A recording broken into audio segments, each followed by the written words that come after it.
Tech അക്കാഡമിയുടെ പുതിയൊരു video ക്ലാസ്സിലേക്ക് എല്ലാവർക്കും സ്വാഗതം. ഈ ക്ലാസ്സിൽ നമ്മൾ കോഡെക്സ് എന്നും HACCP എന്ന് പറയുന്ന Hazard analysis critical control point എന്ന ഈ രണ്ട് കോഡെക്സ് എന്ന ഓർഗനൈസേഷനെ കുറിച്ചും SACP എന്ന് പറയുന്ന ഒരു അനാലിസിസ് പ്രൊസീജിയറിൻ്റെയും ഓവർവ്യൂ ആണ് നമ്മൾ ഈ ക്ലാസ്സിൽ നോക്കാനായിട്ട് പോകുന്നത്.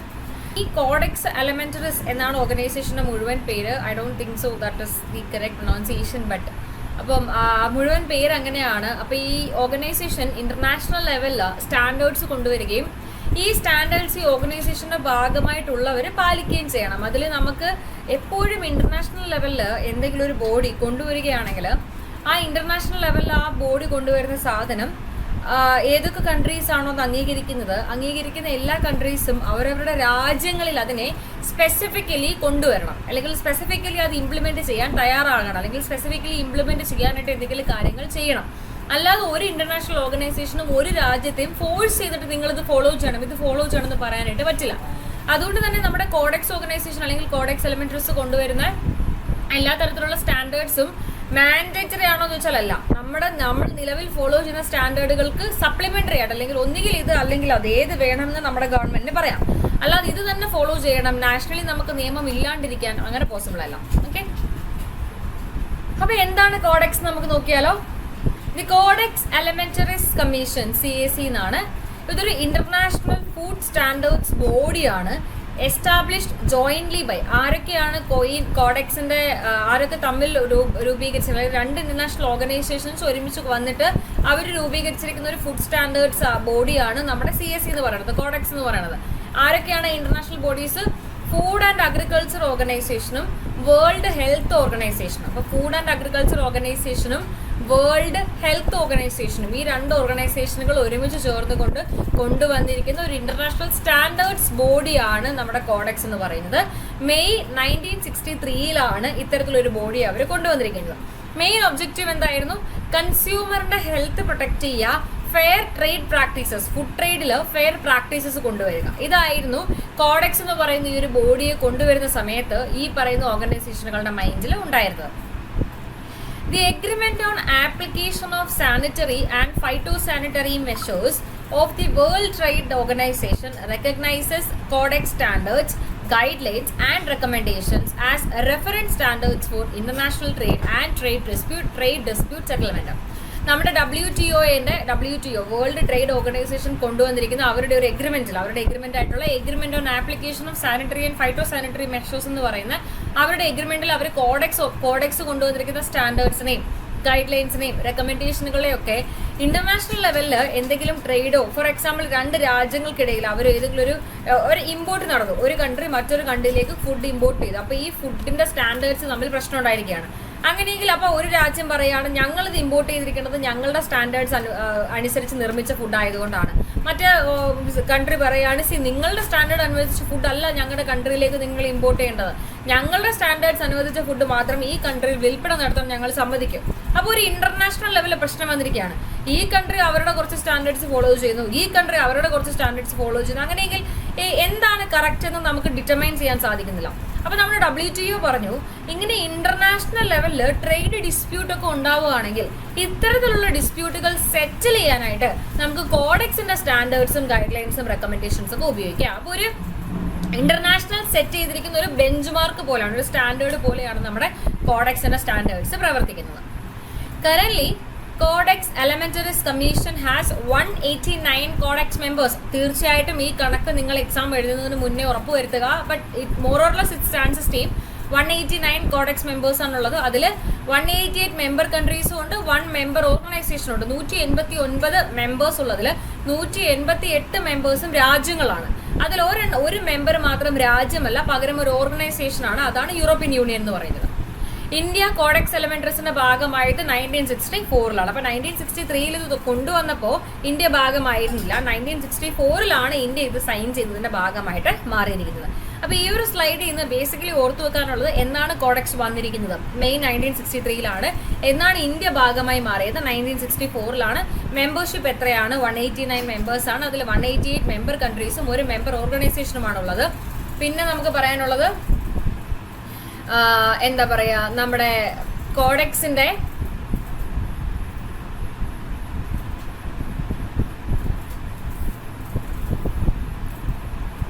പിന്നെ ഓർക്കാനായിട്ടുള്ളത് നമ്മുടെ കോഡെക്സിൻ്റെ ഫൗണ്ടിങ് ഓർഗനൈസേഷൻസ് അതൊക്കെയാണ്. അത് ഒന്ന് WHO ആണ്, വേൾഡ് ഹെൽത്ത് ഓർഗനൈസേഷനും മറ്റൊന്ന് ഫുഡ് ആൻഡ് അഗ്രികൾച്ചർ ഓർഗനൈസേഷനുമാണ്. ഇതാണ് നമുക്ക് ഈ ഒരു സ്ലൈഡിൽ നിന്ന് പെർട്ടിക്കുലർലി ഓർക്കാനുള്ള പോയിന്റ്സ്. ഇനി നമുക്ക് കോഡെക്സിനെ കുറിച്ച് കൂടുതൽ പഠിക്കാം. The food standards development work of the commission. Codex കമ്മീഷന്റെ ഭാഗമായിട്ട് തന്നെ കുറേയധികം ഫുഡ് സ്റ്റാൻഡേർഡ്സിന്റെ ഡെവലപ്മെന്റൽ വർക്കിന് വേണ്ടിയിട്ട് കുറച്ച് കമ്മീഷൻസ് കമ്മിറ്റീസ് ഒക്കെ പ്രവർത്തിക്കുന്നുണ്ട്. ആരൊക്കെയാണത്? അപ്പം നമ്മുടെ കമ്മീഷനിൽ, കോഡെക്സ് എലമെന്ററീസ് കമ്മീഷനിൽ ഒരു ഫുഡ് സ്റ്റാൻഡേർഡ്സ് ഡെവലപ്മെന്റൽ കമ്മീഷൻ ഉണ്ട്. അതുമായിട്ട് ബന്ധപ്പെട്ട് പ്രവർത്തിക്കുന്ന ഒരു കമ്മീഷൻ ഉണ്ട്. ഇതിനെ ആരൊക്കെ സഹായിക്കുന്നുണ്ട്? എക്സിക്യൂട്ടീവ് കമ്മിറ്റി സഹായിക്കുന്നുണ്ട്. സബ്സിഡറി ബോഡീസ് ഉണ്ട്. സബ്സിഡറി ബോഡീസ് ആരൊക്കെയാണ്? ജനറൽ സബ്ജക്ട് കമ്മിറ്റി അല്ലെങ്കിൽ commodity committee, coordinating committee, task force. അപ്പോൾ ബേസിക്കലി നമ്മുടെ കമ്മീഷന്റെ സ്റ്റാൻഡേർഡ്സ് ഡെവലപ്മെന്റിന് വേണ്ടിയിട്ട് കമ്മീഷനെ സഹായിക്കുന്നത് അതിന്റെ എക്സിക്യൂട്ടീവ് കമ്മിറ്റിയും സബ്സിഡറി ബോഡീസും ആണ്. Executive committee okay. Subsidiary bodies എന്ന് പറയുന്ന വാക്കുകൊണ്ട് ആരെയൊക്കെ മീൻ ചെയ്യുന്നത്?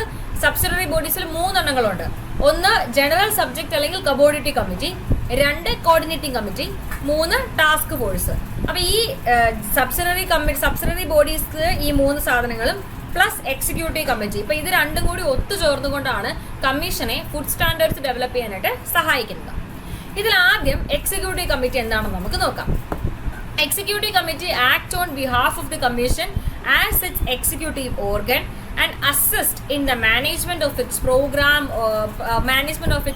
of standards development, mainly by conducting a critical review of its work program, making proposals regarding general orientation and strategic planning. Basically executive committee തലപ്പത്തിരിക്കുന്നത് ഏറ്റവും തലപ്പത്തുള്ളൊരു ബോഡിയാണല്ലോ, ഒരു ഓർഗനാണ്. അപ്പോൾ അതൊരു എക്സിക്യൂട്ടീവ് ഓർഗനാണ്. എക്സിക്യൂട്ടീവ് ഓർഗൻ മീൻസ് കാര്യങ്ങൾ നടപ്പിലാക്കാനാണ് അവർ പ്രവർത്തിച്ചുകൊണ്ടിരിക്കുന്നത്. അപ്പോൾ ബേസിക്കലി അവർ അസിസ്റ്റ് ചെയ്യുക മറ്റുള്ള ബോഡീസിനെയൊക്കെ അസിസ്റ്റ് ചെയ്യുമ്പോൾ എന്തിനു വേണ്ടിയിട്ടാണ്? പ്രോഗ്രാംസ് ഒക്കെ മാനേജ് ചെയ്യാനായിട്ട്, പുതിയ സ്റ്റാൻഡേർഡ്സിന്റെ ഡെവലപ്മെന്റിന്റെ പ്രോഗ്രാമുകളൊക്കെ മാനേജ് ചെയ്യാനായിട്ട് അവർ അസിസ്റ്റ് ചെയ്യും. അവർ ക്രിട്ടിക്കൽ റിവ്യൂ നടത്തും. വർക്ക് പ്രോഗ്രാം മറ്റുള്ള ബോഡീസ് വർക്ക് ചെയ്യുന്നതിന്റെ പ്രോഗ്രാംസിന്റെ റിവ്യൂ നടത്തി അവർ സ്റ്റാൻഡേർഡ് ഡെവലപ്മെന്റിന് വേണ്ടി പ്രവർത്തിക്കുന്നുണ്ടോ, അങ്ങനെയെങ്കിൽ പ്രപ്പോസൽസ് ഒക്കെ പറഞ്ഞു കൊടുക്കുക, ജനറൽ ഓറിയന്റേഷന് വേണ്ടിയിട്ട് പ്ലാനിംഗ് ഒക്കെ നടത്തുക. അപ്പോൾ എക്സിക്യൂട്ടീവ് പാർട്ടാണ്, അതായത് നടപ്പിലാക്കുക, കാര്യങ്ങൾ നടപ്പിലാക്കുന്ന ഭാഗമാണ് നമ്മുടെ എക്സിക്യൂട്ടീവ് കമ്മിറ്റി പ്രവർത്തിക്കുന്നത്. India as the regional coordinator for FAO, food and agriculture organisation, നമ്മൾ നേരത്തെ പറഞ്ഞ FAOന്റെയും അതേപോലെ തന്നെ WHO-ന്റെയും റീജിയണൽ കോർഡിനേറ്റർ ആണ് India. Regional coordinating committee for Asia is a member of, നമ്മുടെ എക്സിക്യൂട്ടീവ് കമ്മിറ്റിയുടെ ഒരു മെമ്പറാണ് നമ്മുടെ ഇന്ത്യ എന്ന് പറയുന്നത്. അതിനുള്ള റീസൺ എന്താണ്? ഇന്ത്യ റീജിയണൽ കോർഡിനേറ്റർ ആണ് WHO-ന്റെയും FAO-ന്റെയും, അതേപോലെ തന്നെ റീജിയണൽ കോർഡിനേറ്റിംഗ് കമ്മിറ്റി ഫോർ ഏഷ്യയുടെയും മെമ്പറാണ്. ഏഷ്യയുടെയും ഭാഗമാണ് ഇന്ത്യ. അതോടൊപ്പം തന്നെ ഇത് രണ്ടായതുകൊണ്ട്, അതായത് റീജിയണൽ കമ്മിറ്റീസ് രൂപീകരിച്ചിട്ടുണ്ടായിരിക്കും. കാരണം ഒരു ഇന്റർനാഷണൽ ഓർഗനൈസേഷൻ ആയതുകൊണ്ട് തന്നെ ഓരോ റീജിയൻസിനെയും റെപ്രസെന്റ് ചെയ്യാനായിട്ട് ആൾക്കാരുണ്ടായിരിക്കും. അപ്പോൾ ഏഷ്യ റെപ്രസെന്റ് ചെയ്യുന്നത്, ഏഷ്യ എന്ന് പറയുന്ന ഈ ഒരു കോണ്ടിനെ റെപ്രസെന്റ് ചെയ്യുന്നത് ഇന്ത്യയാണ്. അപ്പോൾ അതുകൊണ്ട് തന്നെ ഇന്ത്യ എന്തിന്റെ മെമ്പറാണ്? നമ്മുടെ എക്സിക്യൂട്ടീവ് കമ്മിറ്റിയുടെ മെമ്പറാണ്. അത്രയും ഡെപ്തിൽ പോകണ്ട, നമുക്കിപ്പം ഈ പറയുന്ന റീജിയണൽ കോർഡിനേറ്റിംഗിന്റെ കാര്യമൊന്നും അറിയണ്ട, നമുക്ക് ഇത്ര മാത്രം അറിഞ്ഞാൽ മതി. ഇന്ത്യ എക്സിക്യൂട്ടീവ് കമ്മിറ്റിയുടെ ഭാഗമാണ്. That's all. India is the host secretariat for the Codex Committee on Spices and Culinary Herbs. Spices and culinary herbs എന്ന് പറയുന്ന കോഡക്സിന്റെ ഒരു കമ്മിറ്റി ഉണ്ട്. നമ്മൾ ഇനി പഠിക്കും കേട്ടോ. നമ്മളിനി നമ്മളിപ്പോൾ എക്സിക്യൂട്ടീവ് കമ്മിറ്റി അല്ലേ പഠിച്ചത്. അടുത്തത് സബ്സിഡറി ബോഡീസിൽ നമ്മൾ ജനറൽ കമ്മിറ്റി അല്ലെങ്കിൽ കമോഡിറ്റി കമ്മിറ്റി എന്ന് പറയുന്നൊരു കമ്മിറ്റിനെ കുറിച്ച് പഠിക്കും. ഈ കമ്മിറ്റി ബേസിക്കലി ചെയ്യുന്നത് ഈ കമ്മിറ്റി തന്നെ 2 വിഭാഗങ്ങളായിട്ടുണ്ട്. അതായത് സബ്സിഡറി ബോഡീസിന്റെ ആദ്യം നമ്മൾ പഠിക്കാൻ പോകുന്നത് ജനറൽ സബ്ജക്ട് അല്ലെങ്കിൽ കമോഡിറ്റി കമ്മിറ്റി എന്ന് പറയുന്നൊരു സാധനത്തെ കുറിച്ചാണ്. ഇതിൽ അത് ഒറ്റ ബോഡിയാണ്. പക്ഷെ ആ ഒറ്റ ബോഡി തന്നെ 2 രീതിയിൽ പ്രവർത്തിക്കും. ഒന്ന് ജനറൽ സബ്ജക്ട്, അതായത് ജനറലി എല്ലാ ഫുഡുമായി ബന്ധപ്പെട്ട ഒരു സ്റ്റാൻഡേർഡ്സ് കൊണ്ടുവരും. പിന്നെ ഒന്നാണ് കമോഡിറ്റി കമ്മിറ്റി. കമോഡിറ്റി കമ്മിറ്റി എന്ന് വെച്ചാൽ ഒരു പ്രത്യേക കമോഡിറ്റി, ഫോർ എക്സാമ്പിൾ റൈസ് എന്ന് പറയുന്നൊരു കമോഡിറ്റി അല്ലെങ്കിൽ വീറ്റ് എന്ന് പറയുന്നൊരു കമോഡിറ്റി, അങ്ങനെ കമോഡിറ്റി സ്പെസിഫിക് ആയിട്ട് സ്റ്റാൻഡേർഡ്സ് കൊണ്ടുവരും. അപ്പൊ ഇതില് കോഡക്സിന്റെ കമോഡിറ്റി കമ്മിറ്റിയുടെ ഹോസ്റ്റ് സെക്രട്ടറി ആണ്. അത് commodity കമ്മിറ്റിയിലെ spices and culinary herbs എന്ന് പറയുന്ന കമോഡിറ്റിയുടെ ഹോസ്റ്റ് സെക്രട്ടറിയേറ്റ് ആയിരുന്നു ഇന്ത്യ എന്ന് പറയുന്നത്. അപ്പൊ 2 കാര്യങ്ങൾ ഓർക്കാനുണ്ട്. ഒന്ന്, ഇന്ത്യ എക്സിക്യൂട്ടീവ് കമ്മിറ്റിയുടെ മെമ്പറാണ്. നെക്സ്റ്റ്, കമോഡിറ്റി കമ്മിറ്റിയുടെ codex committee on spices and culinary ഹെർബ്സിന്റെ ഹോസ്റ്റ് സെക്രട്ടറിയേറ്റ് ആണ് ഇന്ത്യ എന്ന് പറയുന്നത്. ഓക്കെ, ഇനി സബ്സിഡറി ബോഡീസിലേക്ക് എടുക്കാം. എക്സിക്യൂട്ടീവ് കഴിഞ്ഞു, പിന്നെ സബ്സിഡറി ബോഡി ആണല്ലോ. സബ്സിഡറി ബോഡിയിൽ ആദ്യമുള്ളത് committees which prepare draft standards for submission to the commission may be general subject or commodity specific. ഞാൻ പറഞ്ഞല്ലോ, ജനറൽ സബ്ജക്ട് അല്ലെങ്കിൽ കമോഡിറ്റി സ്പെസിഫിക്. നമ്മൾ നേരത്തെ പറഞ്ഞ കമോഡിറ്റി കമ്മിറ്റി, ഈ 2 കമ്മിറ്റികളാണ്. ഈ 2 കമ്മിറ്റിയും ആക്ച്വലി ഒന്ന് തന്നെയാണ് കേട്ടോ. അതായത് ഒരേ ആൾക്കാർ തന്നെ 2 രീതിയിൽ പ്രവർത്തിക്കും. ചില സാഹചര്യങ്ങളിൽ അവർ ജനറലി ഫുഡുമായി ബന്ധപ്പെട്ട കാര്യങ്ങളുടെ സ്റ്റാൻഡേർഡ്സ് കൊണ്ടുവരും. അങ്ങനെയെങ്കിൽ ആ സ്റ്റാൻഡേർഡ്സ് അവർ പ്രിപ്പയർ ചെയ്തിട്ട് അവർ കമ്മീഷനിലേക്ക് കൊടുക്കും. അപ്പോൾ അവർ വർക്ക് ചെയ്യുന്നത് ജനറൽ സബ്ജക്റ്റിലാണ്. ചിലപ്പോൾ അവർ കമ്മോഡിറ്റി സ്പെസിഫിക് ആയിട്ട് ഓരോ പ്രത്യേക കമ്മോഡിറ്റിക്ക് വേണ്ടി സ്റ്റാൻഡേർഡ്സ് കൊണ്ടുവരും. ചില സാഹചര്യങ്ങളിൽ സിറ്റുവേഷൻ ഡിമാൻഡ് ചെയ്യും ഒരു പ്രത്യേക കമ്മോഡിറ്റിക്ക് വേണ്ടിയിട്ടുള്ള സ്റ്റാൻഡേർഡ്സ് കൊണ്ടുവരാനായിട്ട്. അപ്പം അങ്ങനെ എന്തെങ്കിലും സിറ്റുവേഷൻ പെട്ടെന്നൊരു സിറ്റുവേഷൻ വന്നിരിക്കുകയാണ്, ഒരു പ്രത്യേക കമ്മോഡിറ്റിയുമായി ബന്ധപ്പെട്ട് സ്റ്റാൻഡേർഡ് കൊണ്ടുവരേണ്ടത് അത്യാവശ്യമാണ്. അങ്ങനെയൊക്കെയാണെങ്കിൽ കമ്മോഡിറ്റി സ്പെസിഫിക് സ്റ്റാൻഡേർഡ്സ് കൊണ്ടുവരാം. അപ്പോൾ ഇത് രണ്ടും പ്രവർത്തിക്കുന്നത് ഒരു സബ്സിഡറി ബോഡിയാണ് ചെയ്യുന്നത്. ഇവർ ബേസിക്കലി ഇവരെ വിളിക്കുന്നത് തന്നെ general subject or commodity committee എന്നാണ്, ഒരു പേര് അവർക്കുള്ളത്. ഇവർ ബേസിക്കലി ഇവരാണ് എന്ത് പ്രിപ്പയർ ചെയ്യുന്നത്, സ്റ്റാൻഡേർഡുകളുടെ ഡ്രാഫ്റ്റ് പ്രിപ്പയർ ചെയ്ത് കമ്മീഷന് കൊടുക്കുന്നത്. ഓക്കെ, പിന്നെ വരുന്നതാണ് കോർഡിനേറ്റിംഗ് കമ്മിറ്റി. നമ്മൾ നേരത്തെ പഠിച്ചല്ലോ.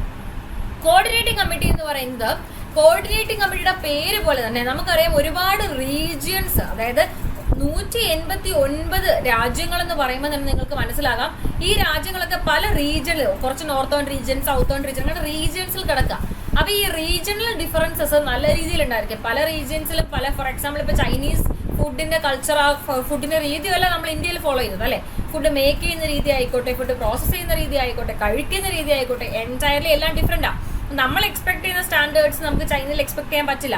അവർ ഫോളോ ചെയ്യുന്ന സ്റ്റാൻഡേർഡ്സ് നമുക്ക് ഇന്ത്യയിൽ എക്സ്പെക്ട് ചെയ്യാൻ പറ്റില്ല. So there's a lot of difference അല്ലേ. അപ്പൊ ഇങ്ങനെ റീജിയണൽ ഡിഫറൻസസ് വരുമ്പോഴത്തേക്കിനും കോർഡിനേറ്റ് ചെയ്യാന്നുള്ളത് വളരെ ഇമ്പോർട്ടൻ്റ് ആണ്. അപ്പൊ നമ്മുടെ കോർഡിനേറ്റിംഗ് കമ്മിറ്റി ഇത് തന്നെയാണ് ചെയ്യുന്നത്. കോർഡിനേറ്റിംഗ് കമ്മിറ്റി എന്താ ചെയ്യുക, regions or group of countries coordinate ചെയ്യും food standards in the region. എന്തിനു വേണ്ടിയിട്ടാണ്, ചില സാഹചര്യങ്ങളിൽ റീജിയണൽ സ്റ്റാൻഡേർഡുകളൊക്കെ ഇവർ ഡെവലപ്പ് ചെയ്യും. കറന്റ് 6 കോഡെക്സ് റീജിയൻസ് ആണുള്ളത്. 6 റീജിയൻ ആയിട്ടാണ് കോഡെക്സിലെ ആൾക്കാരെ നമ്മൾ തരംതിരിച്ചിരിക്കുന്നത്. അതിൽ ഏഷ്യൻ റീജിയനെ റെപ്രസെന്റ് ചെയ്യുന്നത് ഇന്ത്യയാണ്. അങ്ങനെ 6 കോഡെക്സ് റീജിയൻസ് ആണുള്ളത്. ഈ 6 കോഡെക്സ് റീജിയനെയും കോർഡിനേറ്റ് ചെയ്യാന്നുള്ളതാണ് നമ്മുടെ കോർഡിനേറ്റിംഗ് കമ്മിറ്റിയുടെ ജോലി. ഓക്കെ, പിന്നെ വരുന്നതാണ് ടാസ്ക് ഫോഴ്സ്. ടാസ്ക് ഫോഴ്സിന്റെ കാര്യം ഞാനോട് ആഡ് ചെയ്യാൻ വിട്ടുപോയിട്ടുണ്ട്. ടാസ്ക് ഫോഴ്സുകൾ എന്ന് പറയുന്നത് ലാസ്റ്റ്ലി വരുന്നൊരു പാർട്ടാണ് നമ്മുടെ കോഡെക്സ് കമ്മിറ്റിയുടെ. അവരുടെ പ്രധാനപ്പെട്ട ജോലി എന്താണെന്ന് വെച്ചാൽ അതായത് കോഡെക്സിന്റെ ജനറൽ അല്ലെങ്കിൽ കമ്മോഡിറ്റി കമ്മിറ്റി സ്റ്റാൻഡേർഡുകൾ ഉണ്ടാക്കും. കോർഡിനേറ്റിംഗ് കമ്മിറ്റി കോർഡിനേറ്റ് ചെയ്യും. ടാസ്ക് ഫോഴ്സ് ചെയ്യുന്നത് ഇതിനിടയിൽ വരുന്ന മൈന്യൂട്ട് കമ്മ്യൂണിക്കേഷൻസ്, ഇതിനിടയിൽ വരുന്ന പ്രപ്പോസലുകൾ, ഇവർക്കിടയിലുള്ള കമ്മ്യൂണിക്കേഷൻ, ഇതൊക്കെ മെയിൻറ്റെയിൻ ചെയ്യാണ് ടാസ്ക് ഫോഴ്സിന്റെ ജോലി. അപ്പോൾ ടാസ്ക് ഫോഴ്സ് ഒരു വർക്കിംഗ് കമ്മിറ്റി പോലെ ഏറ്റവും താഴത്തുള്ള ഒരു കമ്മിറ്റി എല്ലാം മാനേജ് ചെയ്യും, അല്ലെങ്കിൽ എല്ലാം അവരുടെ അണ്ടറിൽ വരുന്ന ഒരു രീതിയിലാണ് അവർ പ്രവർത്തിക്കുന്നത്. ഓക്കെ, ഇനി നമുക്ക് കോഡെക്സ് സ്റ്റാൻഡേർഡിലേക്ക് കടക്കാം. കോഡെക്സ് സ്റ്റാൻഡേർഡ്സിന്റെ വളരെ ഇമ്പോർട്ടൻ്റ് ആയിട്ടുള്ള പ്രത്യേകത നമ്മൾ മനസ്സിലാക്കേണ്ടത് വോളണ്ടറി ഇൻ നേച്ചറാണ്. അതായത് ഒരു രാജ്യത്തെയും നമ്മുടെ കോഡെക്സ് കമ്മിറ്റിയോ കോഡെക്സ് എലിമെന്ററീസ് കമ്മീഷനോ ഫോഴ്സ് ചെയ്യുന്നില്ല ഞങ്ങൾ ഉണ്ടാക്കുന്ന സ്റ്റാൻഡേർഡുകൾ പാലിക്കണം, അല്ലെങ്കിൽ അത് മാൻഡേറ്ററി ആയിട്ട് എല്ലാവരും പാലിക്കണം എന്ന് ആരെയും നമ്മൾ ഫോഴ്സ് ചെയ്യില്ല. കംപ്ലീറ്റ്ലി അത് വോളണ്ടറിയാണ്. രാജ്യങ്ങളുടെ സ്വന്തം താല്പര്യപ്രകാരം, സ്വന്തം ഇഷ്ടപ്രകാരം അവർക്ക് അത് വേണമെങ്കിൽ ഫോളോ ചെയ്യാം, വേണ്ടെങ്കിൽ ഫോളോ ചെയ്യണ്ട. അപ്പോൾ വോളണ്ടറി ഇൻ നേച്ചറാണ്. Then codex standards can be general or specific. അത് നമ്മൾ പറഞ്ഞു. ചില സ്റ്റാൻഡേർഡുകൾ ജനറൽ ആണ്. ജനറൽ സ്റ്റാൻഡേർഡ്സ് ഉണ്ടാക്കുന്ന ആരാണ്? ജനറൽ കമ്മിറ്റി അല്ലേ. പിന്നെ സ്പെസിഫിക് സ്റ്റാൻഡേർഡ്സ് ആണ്. അതാരാണ് ഉണ്ടാക്കുന്നത്? കമ്മോഡിറ്റി കമ്മിറ്റി ആണ് അല്ലേ. കമ്മോഡിറ്റി കമ്മിറ്റി പ്രത്യേക കമ്മോഡിറ്റികൾക്ക് വേണ്ടി സ്പെസിഫിക് ആയിട്ടുള്ള സ്റ്റാൻഡേർഡ്സുകൾ കൊണ്ടുവരും. അപ്പൊ ചില സാഹചര്യങ്ങളിൽ ജനറൽ ആയിരിക്കാം സ്റ്റാൻഡേർഡ്സ്, ചില സാഹചര്യങ്ങളിൽ സ്പെസിഫിക് ആയിരിക്കാം standards. And are recognised by WTO agreements as reference standards. പലതരത്തിലുള്ള വേൾഡ് ട്രേഡ് ഓർഗനൈസേഷൻ അവരുടെ പല എഗ്രിമെന്റ്സിലും പറയുന്നുണ്ട് കോഡെക്സ് സ്റ്റാൻഡേർഡുകളാണ് ഒരു ട്രേഡ് ഡിസ്പ്യൂട്ട്. നിങ്ങൾ എന്തെങ്കിലും ഒരു ട്രേഡ് ഡിസ്പ്യൂട്ട് ഞങ്ങളുടെ അടുത്തേക്ക് കൊണ്ടുവന്നാൽ, WTO എന്ന് പറയുന്ന വേൾഡ് ട്രേഡ് ഓർഗനൈസേഷൻസിലേക്ക് ഏതെങ്കിലും 2 രാജ്യങ്ങൾക്കിടയിലുള്ള ട്രേഡ് ഡിസ്പ്യൂട്ട് എത്തിക്കഴിഞ്ഞാൽ അവർ നോക്കാൻ പോകുന്ന സ്റ്റാൻഡേർഡ്സ് അതത് രാജ്യങ്ങളുടെ സ്റ്റാൻഡേർഡ്സ് ആയിരിക്കില്ല, അവരുടെ റെഫറൻസ് സ്റ്റാൻഡേർഡ് കോഡെക്സ് ആണ്. ഓക്കെ, അപ്പൊ കോഡെക്സ് വോളണ്ടറി ആണ്. സ്റ്റാൻഡേർഡ്സ് ജനറൽ ആയിരിക്കാം, സ്പെസിഫിക് ആയിരിക്കാം.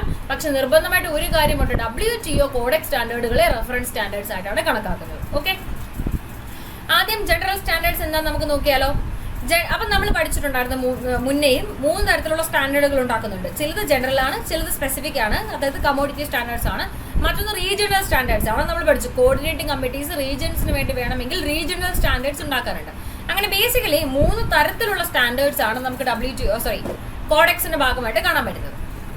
അതിൽ ആദ്യത്തേതാണ് ജനറൽ സ്റ്റാൻഡേർഡ്സ്. എന്താണ് general standards? Guidelines and codes of practices.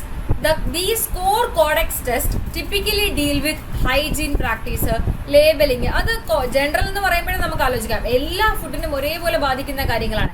എങ്ങനെ ഫുഡുകളെ ലേബൽ ചെയ്യണം, എങ്ങനെ ഹൈജീനിക് പ്രാക്ടീസസ് ഫോളോ ചെയ്യേണ്ടത്, എന്ത് കണ്ടാമിനൻസ് യൂസ് ചെയ്യാം, എന്ത് അഡിക്റ്റീവ്സ് യൂസ് ചെയ്യാം, എങ്ങനെ ഇൻസ്പെക്ഷനും സർട്ടിഫിക്കേഷനും നടത്തണം, എങ്ങനെ എന്താണ് ന്യൂട്രീഷൻ അല്ലെങ്കിൽ എന്തൊക്കെ റെസിഡ്യൂസ്, അങ്ങനെ ജനറലി എല്ലാ ഫുഡിനെയും അപ്ലൈ ചെയ്യുന്ന അങ്ങനെ എല്ലാ ഫുഡ് പ്രോഡക്ട്സിനും നമുക്ക് ഒരേപോലെ അപ്ലൈ ചെയ്യാൻ പറ്റുന്ന കാര്യങ്ങളെയാണ് നമ്മൾ ജനറൽ സ്റ്റാൻഡേർഡ്സ് എന്ന് പറയുന്നത്. പിന്നെ വരുന്നതാണ് കമോഡിറ്റി സ്റ്റാൻഡേർഡ്സ് അല്ലേ. കോഡെക്സ് കമ്മിറ്റിയുടെ standards refer to a specific product, although increasingly codex develop standards for food groups. Generally codex general standards ആണ് കൊണ്ടുവരുന്നത്. ഓരോ ഫുഡ് ഗ്രൂപ്പിന് വേണ്ടിയിട്ട് സ്റ്റാൻഡേർഡ്സ് കൊണ്ടുവന്നുകൊണ്ടിരിക്കണം. അല്ലാതെ ഒരു പ്രത്യേക കമോഡിറ്റിക്ക് specifically for example rice produce ചെയ്തവർ ഇങ്ങനെ പ്രൊഡ്യൂസ് ചെയ്യണം എന്ന് അവർ പറയുന്നില്ല. ബട്ട് വേണമെങ്കിൽ സാഹചര്യങ്ങൾക്കനുസരിച്ച് കോഡെക്സിന് എന്ത് ചെയ്യാം, അത് അത്ര യൂഷ്വൽ അല്ല. But in situations they can also come up with commodity specific standards. പിന്നെയാണ് റീജിയണൽ സ്റ്റാൻഡേർഡ്സ്.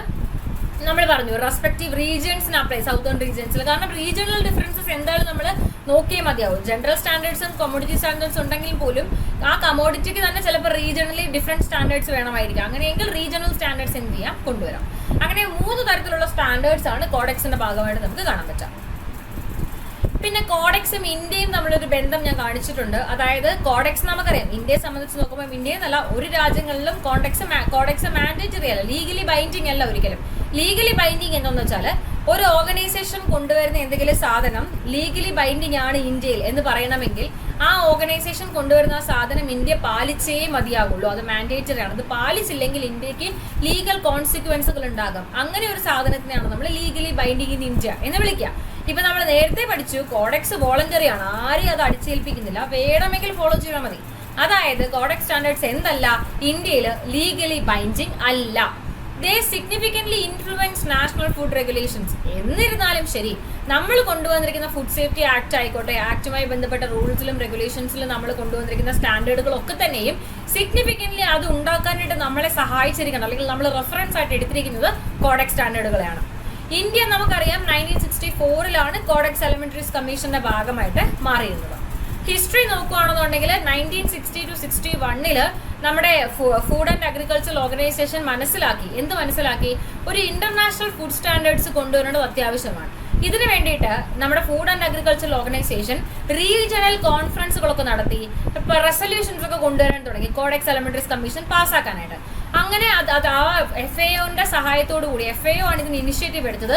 അതിനുശേഷം FAO WHO ആയിട്ട് ജോയിൻ ചെയ്ത് 1963 കോഡെക്സ് എലിമെന്ററീസ് കമ്മീഷൻ ഒഫീഷ്യലി കൊണ്ടുവന്നു. 1964 ഇന്ത്യ അതിന്റെ ഭാഗമായി. അപ്പൊ ഇതാണ് കോഡെക്സും ഇന്ത്യയും തമ്മിലുള്ളൊരു ബന്ധം.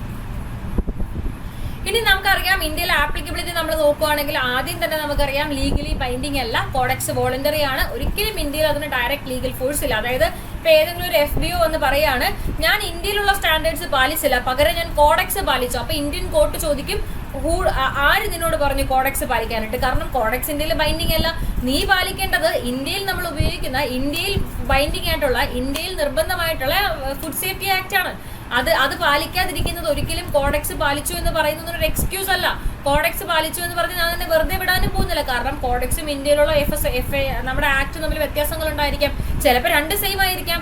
എന്നിരുന്നാലും ശരി, അയാൾ പാലിക്കേണ്ടത് നമ്മുടെ ഫുഡ് സേഫ്റ്റി ആക്ടാ, കോഡെക്സ് അല്ല. കാരണം കോഡെക്സിന് ഇന്ത്യയിൽ ഒരു വാല്യൂ ഇല്ല അൺലെസ് ഇന്ത്യ നമ്മളോട് പറയാണ്. അതായത് ഇന്ത്യൻ ഗവൺമെന്റ് ഒരു നോട്ടിഫിക്കേഷൻ ഇറക്കിയിട്ട് നമ്മളോട് പറയാണ് ഈ കാര്യവുമായി ബന്ധപ്പെട്ട് ഞാൻ ഉണ്ടാക്കിയ നിയമം നോക്കണ്ട, കോഡെക്സ് നോക്കിക്കോളൂ. അങ്ങനെയെങ്കിൽ ഇന്ത്യ സ്പെസിഫിക്കലി കോഡെക്സിനെ ഇങ്ങോട്ടേക്ക് കൊണ്ടുവരാൻ ഗവൺമെന്റ് തീരുമാനിച്ചിരിക്കുകയാണ്. അന്ന് മുതൽ കോഡെക്സ് ഇവിടെ വാലിഡ് ആവും. അന്ന് മുതൽ നമ്മൾ കോഡെക്സ് പാലിക്കണം. അല്ലാത്ത പക്ഷം കോഡെക്സ് ഇന്ത്യയിൽ ഒരു വാല്യൂ ഇല്ല, ഇന്ത്യയിൽ അത് ഫോഴ്സിലും ഇല്ല. ഓക്കെ, അടുത്തത് influence on Indian food regulations. Codex ഇന്ത്യയിൽ ഉപയോഗത്തിലല്ല, നമുക്ക് ഫോഴ്സിലില്ലെങ്കിൽ പോലും നമ്മൾ പഠിച്ചു ഒരുപാട് രീതിയിൽ നമ്മുടെ ഇന്ത്യയിൽ നിലനിൽക്കുന്ന ഫുഡുമായി ബന്ധപ്പെട്ട റെഗുലേഷൻസിനെയും ഗൈഡ് ലൈൻസിനെയും ഉണ്ടാക്കാനായിട്ട് അതൊരു ബെഞ്ച് മാർക്ക് ആയിരുന്നു നമുക്ക്. പിന്നെ ഇന്റർനാഷണൽ ട്രേഡിൽ അത് ഇമ്പോർട്ടന്റ് ആണ്. ഇന്റർനാഷണൽ ട്രേഡിൽ India's adherence to codex standard facilitates international trade by establishing mutual recognition of food safety standards according to FSSAI. International ട്രേഡിൽ നമ്മൾ കോഡെക്സ് പാലിച്ചുകൊണ്ട് എക്സ്പോർട്ടിനൊക്കെ നമ്മൾ പ്രൊഡക്ഷനെ ഹെൽപ്പ് ചെയ്തത്, എക്സ്പോർട്ടുമായി ബന്ധപ്പെട്ട ഫുഡിലൊക്കെ നമ്മൾ കോഡെക്സിന്റെ കുറേ അധികം കാര്യങ്ങൾ പാലിക്കാൻ പറയുന്നുണ്ട്. അപ്പോൾ അതുകൊണ്ട് ഇന്റർനാഷണൽ മാർക്കറ്റിൽ നമുക്ക് അത് നല്ല രീതിയിൽ നമ്മുടെ ഇന്റർനാഷണൽ ട്രേഡിനെ സഹായിച്ചു. പിന്നെ കൺസ്യൂമർ പ്രൊട്ടക്ഷൻ ആണ്. നമുക്കറിയാം കോഡെക്സ് നല്ല രീതിയിലുള്ള സ്റ്റാൻഡേർഡ്സ് ആണ് കൊണ്ടുവരുന്നത്. ആ സ്റ്റാൻഡേർഡ്സ് കോഡെക്സ് കൊണ്ടുവന്നു, അതിൽ നിന്ന് റെഫറൻസ് എടുത്തിട്ടാണ് നമ്മൾ ഇന്ത്യയിൽ നമ്മുടെ സ്റ്റാൻഡേർഡ്സ് കൊണ്ടുവന്നിരിക്കുന്നത്. കോഡെക്സ് സ്റ്റാൻഡേർഡ്സ് ക്വാളിറ്റിയും ഫുഡ് സേഫ്റ്റിയും എൻഷുർ ചെയ്യുന്ന രീതിയിലാണ്. അതുകൊണ്ട് തന്നെ ഇന്ത്യയിൽ നമുക്ക് അത് ഉപയോഗിച്ചിരിക്കുന്നത് കൊണ്ട് തന്നെ, അല്ലെങ്കിൽ അത് ഉപയോഗിച്ച് നമ്മുടെ റെഗുലേഷൻ കൊണ്ടുവന്നിരിക്കുന്നത് കൊണ്ട് തന്നെ ഇന്ത്യയിൽ നമുക്ക് ഫുഡ് സേഫ്റ്റിയും ക്വാളിറ്റിയും എൻഷുർ ചെയ്യാൻ പറ്റുന്നുണ്ട്. പിന്നെ ഇന്ത്യയുടെ പാർട്ടിസിപ്പേഷൻ ആണ്. ഇന്ത്യ ആക്റ്റീവ്ലി പാർട്ടിസിപ്പേറ്റ് ചെയ്യുന്നുണ്ട് കോഡെക്സ് എലിമെന്ററീസ് കമ്മീഷനിൽ. പല രീതിയിലും ഡെവലപ്മെന്റിനും സ്റ്റാൻഡേർഡ്സിന്റെ ഡെവലപ്മെന്റിനും ഒക്കെ അത് സഹായിക്കുന്നൊക്കെയുണ്ട്. ഇതാണ് നമ്മുടെ കോഡെക്സ്. കോഡെക്സ് കുറച്ച് ഇമ്പോർട്ടൻ്റ് ആണ്. കാരണം നമ്മൾ ഇവിടെ മാത്രമല്ല, നമ്മൾ റെഗുലേഷൻസ് ഒക്കെ പഠിക്കുമ്പോൾ പലയിടങ്ങളിൽ കോഡെക്സിനെ കുറിച്ച് പറയുന്നുണ്ട്. അപ്പോൾ പല റെഗുലേഷനിലും നമ്മൾ പഠിച്ചിട്ടുണ്ടായിരുന്നു. പലയിടത്തും നമ്മൾ പറഞ്ഞു അല്ലെ, ഈ രീതിയിലൊരു സ്റ്റാൻഡേർഡ് നമ്മുടെ ഫുഡ് അതോറിറ്റി കൊണ്ടുവന്നില്ലെങ്കിൽ അതിന് പകരം നിങ്ങൾക്ക് കോഡെക്സ് നോക്കാം, അങ്ങനെയൊക്കെ. അപ്പോൾ അതുകൊണ്ട് കോഡെക്സ് കുറച്ച് ഇമ്പോർട്ടൻ്റ് ആണ്. എല്ലാവരും അത് കുറച്ച് ഡീപ്പായിട്ട് തന്നെ പഠിക്കുക. ഓക്കെ, ഇനി നമ്മൾ നോക്കാൻ പോകുന്നത് ഒരു പ്രത്യേക തരത്തിലുള്ള ഒരു പ്രൊസീജിയറിനെ കുറിച്ചാണ്. നമുക്ക് പഠിക്കാനുള്ള ഒരു പ്രൊസീജിയറാണ് HACCP. ഫുൾ ഫോം എന്താണ്? Hazard analysis and critical control point എന്നാണ് ഇതിന്റെ ഫുൾ ഫോം എന്ന് പറയുന്നത്. HACCP എന്താന്ന് വെച്ചാൽ, നമുക്കറിയാം ഒരു ഫുഡ് ഉണ്ടാക്കി അതിന്റെ ആ ഫുഡ് ഉണ്ടാക്കി കഴിഞ്ഞ് ഒരാൾ അത് കഴിക്കുകയാണ്, അതിൽ നിന്ന് അയാൾക്ക് എന്തെങ്കിലും പ്രശ്നം ഉണ്ടാവുകയാണ്. അപ്പൊ നമ്മൾ മനസ്സിലാക്കി ആ ഫുഡിൽ എന്തോ പ്രശ്നം ഉണ്ടായതുകൊണ്ടാണ് അയാൾക്ക് എന്തോ ബുദ്ധിമുട്ടുണ്ടായിരിക്കുന്നത്. അങ്ങനെയെങ്കിൽ ആ ഫുഡ് കഴിക്കാൻ പാടില്ല. ഇതായിരുന്നു നമ്മൾ ട്രഡീഷണലി അഡോപ്റ്റ് ചെയ്തുകൊണ്ടിരുന്ന ഒരു മെക്കാനിസം. എന്തെങ്കിലും ഒരു റിസൾട്ട് ഒരു ഫുഡിൽ നിന്ന് ഉണ്ടായി കഴിഞ്ഞിട്ട് നമ്മൾ പറയുകയാണ് ആ ഫുഡ് നിങ്ങൾ കഴിക്കരുത്, അല്ലേ? എന്നാൽ ഇതിനപ്പുറത്തേക്ക് നമ്മൾ കുറച്ച് പ്രിവെന്റീവായി, ഇതൊരു റിയാക്റ്റീവ് സ്റ്റെപ്പാണ്, അല്ലേ? എന്തെങ്കിലും ഉണ്ടായി കഴിയുമ്പോൾ നമ്മൾ റിയാക്ട് ചെയ്യുന്നു. ഇതിനേക്കാൾ അപ്പുറം നമ്മളൊന്ന് പ്രിവെന്റീവ് ആയാലും നമ്മൾ പ്രിക്കോഷൻ എടുക്കുകയാണ്, മുൻകരുതൽ എടുക്കുകയാണ്. എന്നിട്ട് നമ്മൾ പറയാണ് ഫുഡ് ഉണ്ടാക്കുന്ന എല്ലാവരും ഈ രീതിയിൽ ഫുഡ് ഉണ്ടാക്കുക, ഓരോ സ്റ്റെപ്പിലും ഈ രീതിയിൽ റിസ്ക് ഉണ്ടാകുമോ ഇല്ലയോ എന്ന് കണ്ടുപിടിച്ചുകൊണ്ടേ ഇരിക്കുക. റിസ്ക് ഉണ്ടാകുമോ, എന്തെങ്കിലും ദോഷം ഉണ്ടാകുമോ, ഈ ഫുഡ് ഞാൻ ഇങ്ങനെ ഉണ്ടാക്കിയാൽ എങ്ങനെ ഉണ്ടാക്കിയാൽ, അങ്ങനെ ഫുഡ് കടന്നു പോകുന്ന ഓരോ സ്റ്റെപ്പിലും ഇങ്ങനെ ഒരു അനാലിസിസ് നടത്തുക. ഇങ്ങനെ അനാലിസിസ് നടത്തി ഫുഡ് അവസാനം ഉണ്ടാക്കി കഴിയുമ്പോൾ ഇത് കഴിക്കുന്ന ആർക്കും പ്രശ്നം ഉണ്ടാകാൻ പോകുന്നില്ല, അല്ലേ? അപ്പൊ നമ്മുടെ HACCPന്റെ ബേസിക് കൺസെപ്റ്റ് തന്നെ എന്താണ്? നമ്മൾ റിയാക്റ്റീവ് അല്ല, പകരം പ്രിവെന്റീവ് ആണ് ആകേണ്ടത്. ഓക്കെ, ഈ അണ്ടർസ്റ്റാൻഡിങ്ങിൽ നമുക്കിത് വായിച്ചാലോ. ആദ്യമായിട്ട്, traditionally industry and regulators have depended on spot check of manufacturing conditions and random sampling of final products. അല്ലേ, അവസാന പ്രൊഡക്ട്സുകളെ സാമ്പിൾ ചെയ്യുന്നു, ചെക്ക് ചെയ്യുന്നു, ഫുഡ് സേഫ് ആണോ എന്ന് എൻഷുർ ചെയ്യാൻ. അതാണ് നമ്മൾ ഇത്രയും നാൾ നടത്തിക്കൊണ്ടിരിക്കുന്നത്. പക്ഷെ ഈ അപ്രോച്ച് റിയാക്റ്റീവ് അപ്രോച്ച് ആണ്, അല്ലേ? റാദർ ദാൻ പ്രിവെന്റീവ് അല്ല. അവിടെയാണ് നമ്മുടെ HACCP വരുന്നത്. എന്നിട്ട് ഇതിന്റെ പേരെന്താണ്? Hazard analysis and critical control point എന്നാണ്. ഇതൊരു പ്രിവെന്റീവ് ബേസ്ഡ് ഫുഡ് സിസ്റ്റം ആണ്. അതായത് ഫുഡ് സേഫ്റ്റി എൻഷുർ ചെയ്യാനായിട്ട് ഒരു പ്രിവെന്റീവ് അപ്രോച്ച് ആണ് അഡോപ്റ്റ് ചെയ്യുന്നത്. Which was developed nearly 30 years ago. 30 വർഷം മുന്നേ ഈ അപ്രോച്ച് നമ്മൾ ആസ്ട്രോണറ്റ്സിനൊക്കെ ഫുഡ് സേഫ് ആയിട്ട് കൊടുത്തു വിടാനായിട്ട്. കാരണം അവിടെ പോയിട്ട് എന്തെങ്കിലും പ്രശ്നം ഉണ്ടായാൽ വോട്ടേക്കാണ്ട് ഒന്നും ചെയ്യാൻ പറ്റില്ലല്ലോ. അപ്പോൾ അതുകൊണ്ട് അവരുടെ ഫുഡ് മാക്സിമം ക്വാളിറ്റിയിലുള്ളതാണെന്ന് എൻഷുർ ചെയ്യാനായിട്ട് 30 വർഷം മുന്നേ നമ്മൾ ഈ സ്റ്റെപ്പ് യൂസ് ചെയ്യുന്നുണ്ടായിരുന്നു. പക്ഷേ ഇത് നമ്മൾ അവിടെ മാത്രമേ യൂസ് ചെയ്തിട്ടുണ്ടായിരുന്നുള്ളൂ. അവിടെ നിന്ന് നമ്മൾ ഇപ്പോൾ ഇത് എന്തിലേക്ക് കൊണ്ടുവരികയാണ്? നോർമലി എല്ലാ ഫുഡ് പ്രൊഡ്യൂസേഴ്സും അല്ലെങ്കിൽ ഫുഡ് പ്രൊഡക്ഷനിലേക്കും സേഫ് ഫുഡ്സ് എൻഷുർ ചെയ്യാനായിട്ട് ഈ സ്റ്റെപ്പ് നമ്മൾ അഡോപ്റ്റ് ചെയ്യാൻ പോവാണ്. ഇനി എന്താണെന്ന് നമുക്ക് കൂടുതൽ പഠിച്ചാലോ. HACCP is a systematic approach to ensure food safety by examining every step in food production, identifying hazard, assessing their severity and risk and controlling these hazards. അപ്പോൾ ഫുഡ് കടന്നു പോകുന്ന ഓരോ സ്റ്റെപ്പിലും നമ്മൾ ഹസാർഡുകൾ കണ്ടുപിടിക്കും, പ്രശ്നങ്ങൾ ഉണ്ടോ എന്ന് കണ്ടുപിടിക്കും. പ്രശ്നങ്ങൾ ഉണ്ടോ എന്ന് നോക്കിക്കഴിഞ്ഞാൽ നമ്മൾ പ്രശ്നങ്ങൾ ഉണ്ടെന്ന് മനസ്സിലാക്കിയാൽ അതിന്റെ സിവിയറിറ്റി എത്രയാണെന്ന് കണ്ടുപിടിക്കും. അത്രയും സിവിയർ ആണെങ്കിൽ എത്രത്തോളം റിസ്ക് ഉണ്ടാക്കും എന്ന് നമ്മൾ കണ്ടുപിടിക്കും. ഇങ്ങനെ ഓരോ സ്റ്റെപ്പിലും നമ്മൾ അനാലിസിസ് നടത്തി പോകുന്നതിനെയാണ് നമ്മൾ Hazard analysis critical control point എന്ന വാക്കുകൊണ്ട് അർത്ഥമാക്കുന്നത്. ഇനി എന്താണ് 3 വാക്കുകൾ നമ്മൾ പഠിച്ചു: ഹസാർഡ്, റിസ്ക്, സിവിയറിറ്റി. അതിൽ ആദ്യം ഹസാർഡ് എന്താണ്? ഹസാർഡ് ഒരു ബയോളജിക്കൽ, കെമിക്കൽ അല്ലെങ്കിൽ ഫിസിക്കൽ ഏജന്റ് അല്ലെങ്കിൽ കണ്ടീഷൻ ആണ് ഫുഡിന്റെ. അത് എന്തിനുള്ള പൊട്ടൻഷ്യൽ ഉണ്ട്? അതിന് ഒരു അഡ്വേഴ്സ് ഹെൽത്ത് എഫക്റ്റ് ഉണ്ടാക്കാനുള്ള പൊട്ടൻഷ്യൽ ഉണ്ട്. അപ്പം ഒരു ഫുഡിൽ അടങ്ങിയിരിക്കുന്ന ഒരു സംഭവത്തിന് അതാണ് ഏജന്റ് എന്ന വാക്കുകൊണ്ട് അർത്ഥമാക്കുന്നത്. ഒരു ബയോളജിക്കലോ കെമിക്കലോ ഫിസിക്കലോ ആയിട്ടുള്ള എന്തെങ്കിലും ഏജന്റ് ഫുഡിലുണ്ട്, അല്ലെങ്കിൽ ആ ഫുഡ് ഒരു പ്രത്യേക കണ്ടീഷനിലാണ്. ആ കണ്ടീഷൻ അനുസരിച്ച് ഫുഡിന് എന്തുണ്ടാക്കാനുള്ള കേപ്പബിലിറ്റി ഉണ്ട്. അത് കഴിക്കുന്ന ആളിലേക്ക് ഒരു അഡ്വേഴ്സ് ഹെൽത്ത് എഫക്റ്റ് ആ ഫുഡ് ഉണ്ടാക്കിയേക്കാം. അതിനുള്ളൊരു പൊട്ടൻഷ്യൽ ആ ഫുഡിനുണ്ട്. അങ്ങനെയുള്ള ഫുഡിന് അല്ലെങ്കിൽ ആ ഒരു കണ്ടീഷനെ, ആ ഏജന്റിനെയാണ് നമ്മൾ ഹസാർഡ് എന്ന് വിളിക്കുന്നത്. അപ്പൊ എന്ത് കാരണത്താലാണോ ഫുഡ് അങ്ങനെ ആയിരിക്കുന്നത് അതാണ് ഹസാർഡ്. ഇനി എന്താണ് റിസ്ക്? റിസ്ക് എന്താണെന്ന് വെച്ചാല് probability of A Hazard occurring. ഒരു ഫുഡ് ഈ രീതിയിൽ ഉണ്ടാക്കുമ്പോൾ എത്ര ഹസാർഡുകൾ ഉണ്ടായേക്കാം, അല്ലെങ്കിൽ എങ്ങനെയൊക്കെ ഹസാർഡ് വന്നേക്കാം, എത്ര ഫ്രീക്വന്റ് ആണ്. ഇങ്ങനെ ഉണ്ടാക്കിയാൽ 5 തവണ ഹസാർഡ് വരുമോ, 10 തവണ ഹസാർഡ് വരുമോ? അങ്ങനെ ഹസാർഡിന്റെ എന്താ പറയുക, ഹസാർഡ് ഉണ്ടാകുന്ന പ്രോബബിലിറ്റിയാണ് നമ്മൾ റിസ്ക് എന്ന് വിളിക്കുന്നത്. എത്രത്തോളം ഹസാർഡ് ഉണ്ടാകാം, അത് അതിന്റെ പ്രോബബിലിറ്റി, ഉണ്ടാകുമോ ഇല്ലയോ, എത്ര ഉണ്ടാകാം, ആ പ്രോബബിലിറ്റിയാണ് റിസ്ക്. ഇനി സിവിയറിറ്റി, മാഗ്നിറ്റ്യൂഡ് ഓഫ് ഹസാർഡ്, എത്ര തീവ്രമാണ് ഹസാർഡ് അല്ലെങ്കിൽ എത്ര സീരിയസ് ആണ് കോൺസിക്വൻസ്, അതാണ് അതിന്റെ സിവിയറിറ്റി എന്ന് പറയുന്നത്. ഇനി ഓരോന്നിനെ കുറിച്ച് നമ്മൾ നോക്കുമ്പോൾ ആദ്യം ഹസാർഡ് അനാലിസിസ് ആണ്. ഹസാർഡ് അനാലിസിസിൽ നമ്മൾ ആദ്യം ചെയ്യുക, ഇതാണ് കേട്ടോ സ്റ്റെപ്പ്, നമ്മുടെ HACCP എന്ന് പറയുന്ന പ്രൊസീജിയറിന്റെ സ്റ്റെപ്പ് ഇതാണ്. ആദ്യം അവർ ഹസാർഡ് അനാലിസിസ് ചെയ്യാം. ഹസാർഡ് അനാലിസിസിൽ അവർ ഹസാർഡ്സ് കണ്ടുപിടിക്കും. എന്തെങ്കിലും ഏജന്റോ കണ്ടീഷനിലേക്കോ ഓരോ സ്റ്റെപ്പിലും ഈ ഫുഡിന്റെ ഈ കണ്ടീഷനോ അല്ലെങ്കിൽ എന്തെങ്കിലും ഏജന്റോ ഉണ്ടോ ഹെൽത്ത് ഇമ്പാക്ട് ഉണ്ടാക്കാനുള്ള. അടുത്ത സ്റ്റെപ്പിലേക്ക് ഫുഡ് കടന്നു പോകുമ്പോൾ ആ സ്റ്റെപ്പിന് ഫോർ എക്സാമ്പിൾ ആദ്യം നമ്മൾ റോ മെറ്റീരിയൽസ് കഴുകി വൃത്തിയാക്കി നമ്മൾ നോക്കും എന്തെങ്കിലും ഫിസിക്കൽ ഏജന്റോ കണ്ടീഷൻസോ റോ മെറ്റീരിയൽ ഉണ്ടോ, എന്തെങ്കിലും ഹസാർഡ് ഉണ്ടാക്കാൻ. ഒന്നുമില്ലെന്ന് മനസ്സിലായി. അതിനെ നമ്മൾ ഫോർ എക്സാമ്പിൾ അരിപ്പൊടിയാണ് നമ്മൾ ഉണ്ടാക്കുന്നത്. അപ്പൊ നമ്മൾ അരി കഴുകിയെടുത്തതൊക്കെ നോക്കി അരി പൊടിച്ചു കഴിഞ്ഞിട്ട് നമ്മൾ പിന്നെ നോക്കും പൊടിക്കുന്ന സമയത്ത് ഇതിലേക്ക് എന്തെങ്കിലും ഫിസിക്കൽ ഏജന്റോ കണ്ടീഷനിലേക്കോ ഇത് വന്നിട്ടുണ്ടോ, ഇത് കഴിക്കുന്ന ആൾക്കാർക്ക് എന്തെങ്കിലും അഡ്വേഴ്സ് ഹെൽത്ത് എഫക്ട് ഉണ്ടാക്കത്തൊക്കെ ഉണ്ടോ, ഒന്നുമില്ല നമുക്ക് മനസ്സിലായി. എന്നിട്ട് നമ്മൾ അടുത്ത സ്റ്റെപ്പിലേക്ക് പോകും, പാക്കിംഗ്. അങ്ങനെ ഓരോ പാക്കിങ്ങിൽ നമ്മൾ നോക്കും, ലേബലുകൾ നമ്മൾ നോക്കും, അങ്ങനെ ഓരോ സ്റ്റെപ്പിൽ നമ്മൾ നോക്കും. അപ്പൊ ആദ്യമേ നമ്മൾ ചെയ്യുക പൊട്ടൻഷ്യൽ ഹസാർഡുകൾ കണ്ടുപിടിക്കുകയാണ്. അതിനുശേഷം റിസ്ക് ഓഫ് ഹസാർഡ്സ്, അത് മൈക്രോബിയൽ ആയിരിക്കാം, എന്തോ ആയിക്കോട്ടെ, occurring considering potential sources and specific points of contamination. Risk കണ്ടുപിടിക്കും. റിസ്ക് എന്ന് വെച്ചാൽ എങ്ങനെയൊക്കെ ഹസാർഡ് വരാം എന്നല്ലേ. എങ്ങനെയൊക്കെ ഹസാർഡ് വരാം നമുക്ക് എങ്ങനെയൊക്കെ കണ്ടുപിടിക്കാൻ പറ്റാം, ഏതൊക്കെ രീതിയിലാണ് ഫുഡ് കണ്ടാമിനേറ്റഡ് ആവാൻ, അല്ലെങ്കിൽ ഏതൊക്കെ പോയിന്റിലൂടെ കടന്നു പോകുമ്പോൾ കണ്ടാമിനേറ്റഡ് ആവാം. ഫോർ എക്സാമ്പിൾ അരിപ്പൊടി പൊടിക്കാനായിട്ട് ഞാൻ ആദ്യം കഴുകിയ വെള്ളം, അതൊരു സോഴ്സ് ആണ് ഫുഡിലേക്ക് കണ്ടാമിനേഷൻ വരാറുള്ളത് അല്ലേ. അപ്പൊ അതൊരു റിസ്ക് ആണ്. അപ്പൊ ആ റിസ്ക് ഓഫ് ഹസാർഡ് ആണ് വെള്ളം എന്ന് പറയുന്നത്. അപ്പൊ നമ്മൾ വെള്ളം പ്യൂർ ആയിട്ട് എടുക്കുക, അല്ലെങ്കിൽ നമ്മൾ കഴുകാൻ ഉപയോഗിക്കുന്ന പാത്രം, അങ്ങനെ അതൊക്കെ റിസ്കോ, അതാണ് സോഴ്സസ് ഓഫ് കണ്ടാമിനേഷൻ അല്ലേ. അപ്പൊ നമ്മളിങ്ങനെ സ്പെസിഫിക് സോഴ്സസ് അല്ലെങ്കിൽ പോയിന്റ്സ് ഓഫ് കണ്ടാമിനേഷൻ കണ്ടുപിടിക്കും, അതൊക്കെ റിസ്ക് ആണ്. അപ്പൊ അങ്ങനെ അവിടെ എന്തെങ്കിലും പ്രശ്നം ഉണ്ടായാൽ ഹസാർഡ് ഉണ്ടാകാം. അപ്പൊ അതൊക്കെയാണ് ഹസാർഡ് വരാനുള്ള പ്രോബബിലിറ്റി. അപ്പൊ നമ്മൾ അത് കണ്ടുപിടിക്കും. അതിനുശേഷം microorganisms that probability that microorganisms will survive or multiply during production, processing, distribution, storage and preparation for consumption.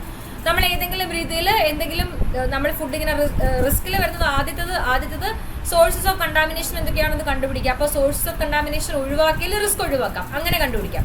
രണ്ടാമത് ഫുഡിൽ എന്തെങ്കിലുമൊക്കെ മൈക്രോ ഓർഗാനിസംസ് ഉണ്ടെങ്കിൽ നമ്മളത് ആഡ് ചെയ്യുന്നു അല്ലെങ്കിൽ അടങ്ങിയിരിക്കുകയാണെങ്കിൽ എത്രത്തോളം ആ മൈക്രോ ഓർഗാനിസംസ് മൾട്ടിപ്ലൈ ചെയ്യാനുള്ള സാധ്യതയുണ്ട്. ഫുഡ് പ്രോസസ്സ് ചെയ്യുമ്പോൾ ഞാനൊരു അരിമാവ് എടുത്തു, അതിൽ ഇന്ന സാധനം ഉണ്ടായിരുന്നു, അതൊരു റിസ്ക് ആണ്. ആ സാധനം നമ്മളിനി ഓരോ സ്റ്റേജിലൂടെ ഈ ഫുഡിനെ കടത്തി വിടുമ്പോഴും ഈ മൈക്രോ ഓർഗാനിസം എത്രത്തോളം ചേഞ്ച് ചെയ്യും, അത് നശിച്ചു പോവോ അതോ അത് മൾട്ടിപ്ലൈ ചെയ്യുമോ, അതെന്താ അതിനെ സംഭവിക്കാൻ പോകുന്നത്. അപ്പൊ അത് കണ്ടുപിടിക്കുക. അപ്പൊ അത് ഒഴിവാക്കാൻ, അത് കണ്ടുപിടിച്ച് കഴിഞ്ഞാൽ ഫോർ എക്സാമ്പിൾ നെക്സ്റ്റ് സ്റ്റെപ്പിലേക്ക് ഇത് ഇങ്ങനെ കടത്തി വിടുന്നത് നല്ലതല്ല. ആ സ്റ്റെപ്പിൽ പോയാൽ അത് കൂടുതൽ മൾട്ടിപ്ലൈ ചെയ്യുന്നുണ്ടെങ്കിൽ അവിടേക്ക് വിടുന്നതിന് മുന്നേ അത് ക്ലീൻ ചെയ്യാം. അപ്പൊ റിസ്ക് നമുക്ക് ഒഴിവാക്കാം, ആ ഹസാർഡ് നമുക്ക് ഒഴിവാക്കാം. ഇനി അടുത്ത സ്റ്റെപ്പിലേക്ക് പോകുമ്പോൾ അത് ഓട്ടോമാറ്റിക്കലി നശിച്ചു പോകും, അത് ഹീറ്റ് റെസിസ്റ്റ് ചെയ്യാൻ പറ്റില്ല, അവിടെ നല്ല ഹീറ്റ് കൊടുക്കും നമ്മൾ, അപ്പൊ അത് നശിച്ചു പോകാം. അങ്ങനെയെങ്കിൽ അവിടെ നമ്മൾ അത് അവോയ്ഡ് ചെയ്യണ്ട, കാരണം നെക്സ്റ്റ് സ്റ്റെപ്പിൽ ആ റിസ്ക് ഇല്ലാണ്ടാവുക, ആ ഹസാർഡ് ഒഴിവാക്കുക അല്ലേ.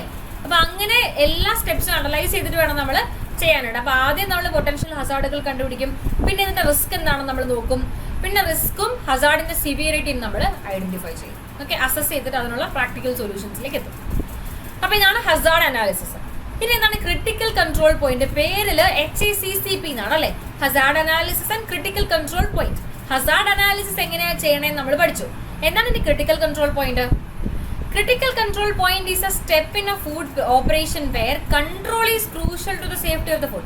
ഏത് പോയിന്റിലാണോ ഫുഡിന്റെ ഓപ്പറേഷനിൽ, ഫുഡ് കടന്നു പോകുന്ന ഫുഡിന്റെ ഓപ്പറേഷനിൽ ഏത് പോയിന്റിലാണോ ഫുഡിനെ നമുക്ക് കൺട്രോൾ ചെയ്യാൻ സാധിക്കുക, അതിന്റെ സേഫ്റ്റി എൻഷുർ ചെയ്യാൻ, അതാണ് critical control point. For example ഒരു പെർട്ടിക്കുലർ സ്റ്റേജിലേക്ക് ഫുഡ് കടന്നു കഴിഞ്ഞാൽ നമുക്കിനി അതിൽ എന്തടങ്ങിയിട്ടുണ്ടെങ്കിലും ചിലപ്പോൾ അതിനെ നമുക്കൊന്നും ചെയ്യാൻ പറ്റില്ല, തിരിച്ചെടുക്കാൻ പറ്റില്ല. അങ്ങനെയെങ്കിൽ അത് ക്രിട്ടിക്കൽ കൺട്രോൾ പോയിന്റ് ക്രോസ് ചെയ്തു ആ ഫുഡ്. അപ്പൊ ഏത് സ്റ്റേജിലാണോ ഫുഡിന്റെ ഓപ്പറേഷനിൽ ഏത് സ്റ്റേജിലാണോ ഫുഡിന്റെ സേഫ്റ്റി എൻഷുർ ചെയ്യാനായിട്ട് നമുക്ക് കൺട്രോൾ ഉള്ളത്, ആ സ്റ്റേജിനെയാണ് നമ്മൾ, അല്ലെങ്കിൽ ആ സ്റ്റേജുകളെയാണ് നമ്മൾ ക്രിട്ടിക്കൽ കൺട്രോൾ പോയിന്റ് എന്ന് വിളിക്കുക. അപ്പൊ എന്താണ് critical control point? Is a location അല്ലെങ്കിൽ practice, procedure or process at which control can be exercised over one or more factors if control could minimize or prevent a hazard. അല്ലെങ്കിൽ hazard അല്ലെങ്കിൽ prevent ചെയ്യാനോ hazard കുറയ്ക്കാനോ food കടന്നു പോകുന്ന ഏത് സ്റ്റേജിലാണ് നമുക്ക് കൺട്രോൾ എക്സസൈസ് ചെയ്ത് ഫുഡിനെ സേഫ് ആക്കാൻ പറ്റുന്നത്, ഹസാർഡ് ഒഴിവാക്കാൻ പറ്റുന്നത്. അപ്പൊ ഹസാർഡ് അനാലിസിസ് കഴിഞ്ഞ് ഹസാർഡ് കണ്ടുപിടിച്ചാൽ ആ ഹസാർഡിനെ നമ്മൾ ഒഴിവാക്കണ്ടേ? ഒഴിവാക്കാൻ ഏത് സ്റ്റേജിൽ പറ്റും, ഫുഡ് കടന്നു പോകുന്ന ഏത് സ്റ്റേജിലാണ് ഈ കണ്ടുപിടിച്ചിരിക്കുന്ന ഹസാർഡ് ഒഴിവാക്കാൻ നമുക്ക് എന്തെങ്കിലും ചെയ്യാൻ പറ്റുന്നത്, അത്തരം സ്റ്റേജുകളെയാണ് നമ്മൾ ക്രിട്ടിക്കൽ കൺട്രോൾ പോയിന്റുകൾ എന്ന് വിളിക്കുക. അപ്പോൾ ഓരോ ടൈപ്പ് ഓഫ് ഫുഡിനും അത് കടന്നു പോകുന്ന പ്രോസസ്സുകൾക്ക് അനുസരിച്ച് ക്രിട്ടിക്കൽ കൺട്രോൾ പോയിന്റ്സ് ഉണ്ടായിരിക്കും. അപ്പോൾ ഈ ക്രിട്ടിക്കൽ കൺട്രോൾ പോയിന്റ്സിലാണ് നമ്മൾ എന്തെങ്കിലും ചെയ്തിട്ട് ഫുഡിൽ നമ്മൾ കണ്ടുപിടിച്ചിരിക്കുന്ന ഹസാർഡ്സ് ഒഴിവാക്കുന്നത്. അപ്പോൾ ആദ്യം നമ്മൾ ചെയ്യുക ഹസാർഡ് അനാലിസിസ് ആണ്. ഹസാർഡ് അനാലിസിസിന് ശേഷം നമ്മൾ കണ്ടുപിടിച്ച ഹസാർഡിനെ ക്രിട്ടിക്കൽ കൺട്രോൾ പോയിന്റിൽ എത്തുന്ന ഫുഡ് ആ സമയത്ത് എത്തുന്ന ഒരു സിറ്റുവേഷനിൽ ഹസാർഡ് നമ്മൾ റിമൂവ് ചെയ്യും. ഓക്കെ, ഇനി ഇമ്പോർട്ടൻ്റ് ആയിട്ട് നിങ്ങൾ നോക്കേണ്ടത് നമ്മുടെ HACCPയുടെ 7 പ്രിൻസിപ്പിൾസ് ആണ്. ഇത് വേൾഡ് ഹെൽത്ത് ഓർഗനൈസേഷൻ 1996 ഈ 7 പ്രിൻസിപ്പിൾസ് പറഞ്ഞിട്ടുണ്ടായിരുന്നത്. ഈ ബേസിക് പ്രിൻസിപ്പിൾസ് വളരെ ഇമ്പോർട്ടൻ്റ് ആണ്. ക്വസ്റ്റ്യൻ കണ്ടിട്ടുണ്ട് കേട്ടോ ഈ പ്രിൻസിപ്പിൾസുമായി ബന്ധപ്പെട്ട്. ഒരെണ്ണത്തിൽ ഞാൻ ഇത് തന്നെയായിരുന്നു ക്വസ്റ്റ്യൻ, എത്ര പ്രിൻസിപ്പിൾസ് ആണ് HACCP ആയിട്ട് ബന്ധപ്പെട്ടുള്ളത് എന്നൊരു ക്വസ്റ്റ്യൻ കണ്ടിരുന്നു. 7 അതിന്റെ ആൻസർ.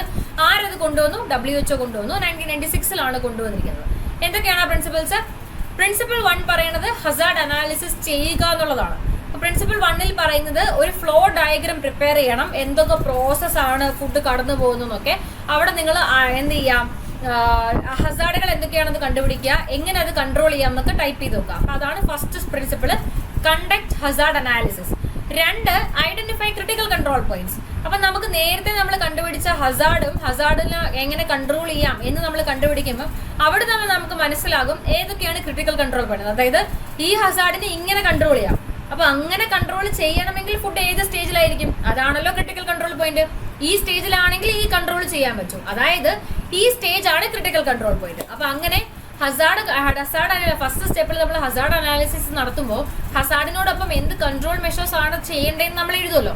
ആ കൺട്രോൾ മെഷേഴ്സിനെ ബേസ് ചെയ്തിട്ടായിരിക്കും നമ്മൾ ക്രിട്ടിക്കൽ കൺട്രോൾ പോയിന്റുകൾ എന്തൊക്കെയാണെന്ന് കണ്ടുപിടിക്കാം. അതിനുശേഷം ക്രൈറ്റീരിയ ടു എൻഷുർ കൺട്രോൾ, അതാണ് പ്രിൻസിപ്പിൾ 3. വൺസ് നമ്മൾ ക്രിട്ടിക്കൽ കൺട്രോൾ പോയിന്റ് കണ്ടുപിടിച്ചു കഴിഞ്ഞാൽ ഇനി നമ്മൾ നോക്കേണ്ടത് ഏത് രീതിയിലാണ് നമ്മൾ കൺട്രോൾ എക്സസൈസ് ചെയ്യാൻ പോകുന്നത്, ക്രൈറ്റീരിയ എന്താണ് അത് കണ്ടുപിടിക്കാം.